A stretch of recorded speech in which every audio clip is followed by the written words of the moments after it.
Zinepi graudiņš, vārds katrai dienai. Nosacījums paaugstinājumam. Šodienas rakstu vieta.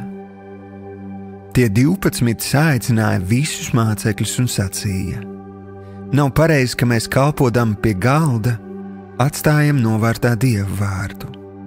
Tāpēc, brāļi, izredziet no sava vidus 7 vīrus, kam laba slava, svētā gara un gudrības pilnus, kam mēs varētu šo pienākumu uzticēt, bet mēs gribam arī turpmāk Dievu lūgt un kalpot ar vārdu.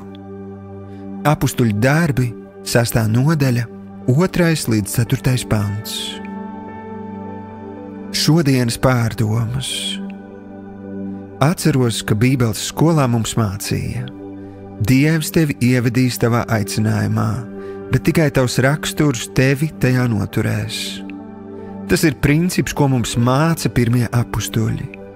Angļu valodā paplašinātajā tulkojumā šodienas rakstu vietā teikts, ka kalpošanai jāizvēlas vīrus ar labu un pārbaudītu raksturu un reputāciju, pilnus svētā gara un gudrības. Kāpēc raksturs minēts kā prioritāte?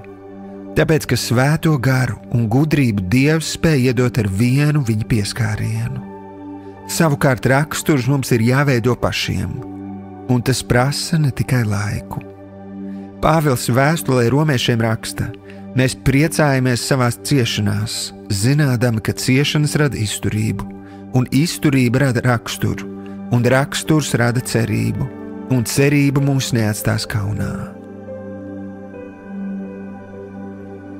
Šodienas lūkšana. Tēvs, patiesi, tu pazīsti mani vislabāk. Tu zini, kas man ir jāmaina. Es lūdzu, lai tu uzrādi, ko un kā man pilnveidot savā raksturā, un ko atmest, lai tu vari man ne tikai uzticēt paaugstinājumu, bet arī iespēju to godam nest. Jēzus vārdā. Āmen.